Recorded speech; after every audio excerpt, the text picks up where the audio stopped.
This video isn't about all the technical info in different college majors like the others, but rather some advice for people considering engineering and even students currently in college for engineering that I think are important to know. Tip 1 is to try to maintain a 3.0 GPA or higher in college.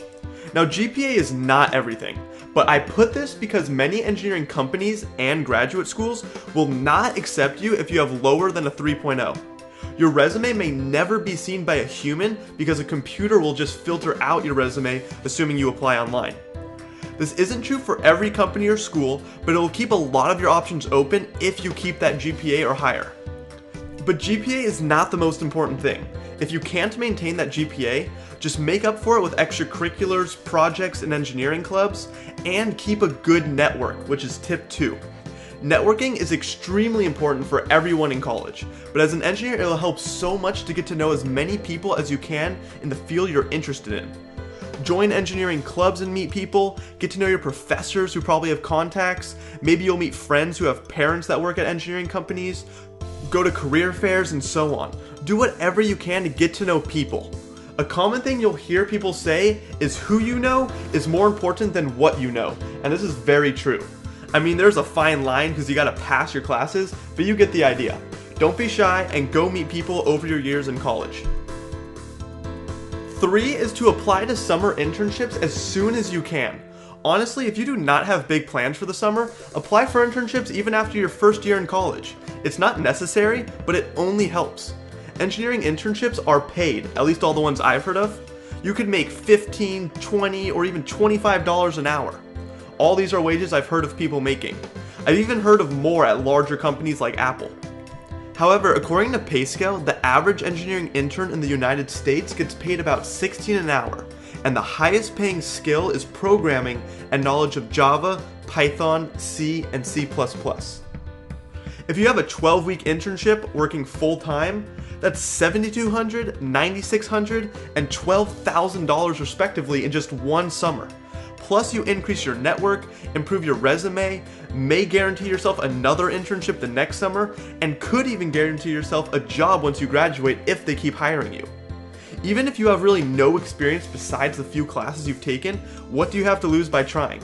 Some companies have high school interns, so you could be plenty qualified for some internships for all you know. If you don't do this, then another good idea is to take summer classes to get some of your credits out of the way, even if it's just general ed classes. Overall, I'm trying to say you should be productive in your summers because you will thank yourself. You will have semesters or quarters where you need to take a lot of units. There will be weeks where you have maybe 2 or 3 midterms and an essay due, and it will be stressful. It's those times where you may wish you could have at least gotten rid of that one GE class that you don't even want to spend your time working on when you have more important things to do. It's still going to be stressful, but every little bit helps. And instead you got to complete it in the summer when you have free time and not much other stress, and if done at community college or online, it'll be so much cheaper. Then tip 5 is to figure out what companies you want to work for after school as soon as you can. Once you know, or at least have an idea of where you want to work and what projects you want to work on, you can try to get into relevant engineering clubs, do a senior project relevant to those companies, and apply to internships at those companies or similar ones. Employers love to look at resumes and see that you've done projects or worked at companies very similar to what they do. Tip number 6, which is more of just something you should know, is that some companies will pay for your master's degree if you work for them. This is not a guarantee, but I had to include it because you should be aware of all the ways you can save yourself money. If you're planning on a master's degree, one option is to get a bachelor's, then just get a job at a company that offers this. You can work for them for a year or a few, then go back to get your master's but have it paid for. You'll get a free or cheaper education if they pay at least some of it, have a guaranteed job when you're done, and likely will come back to a pay raise. Remember, it can be hard to go back to school after you've been working, and yes, this is not a guarantee for everyone watching. Not every company will do this. So don't put all your eggs in this one basket, but keep it in mind just in case because you should be aware of all your options. I obviously don't know all the companies that will do this, but I can say that most of the large defense companies do have this as an option. And last is advice for really any college student, and that's that you need to have good time management. Like I said, there will be weeks where you have like 3 midterms and a paper due. And in college, sometimes a class will just have 1 midterm and a final. so you can't really afford to do poorly. If you're struggling, go to office hours instead of figuring it out on your own. Go to tutoring sessions that your school will offer in most subjects. You will regret procrastinating during weeks like this, so be sure to find how you study best and schedule out how you should be spending your time. And going along with this, there's a chance you may do poorly in some classes or even fail some. If that happens, don't worry too much at first. It happens to a lot of people.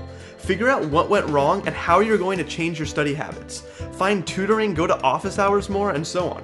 I know I started this video with emphasizing GPA, but the average engineering student at most colleges gets lower than a 3.0 GPA, but they get jobs.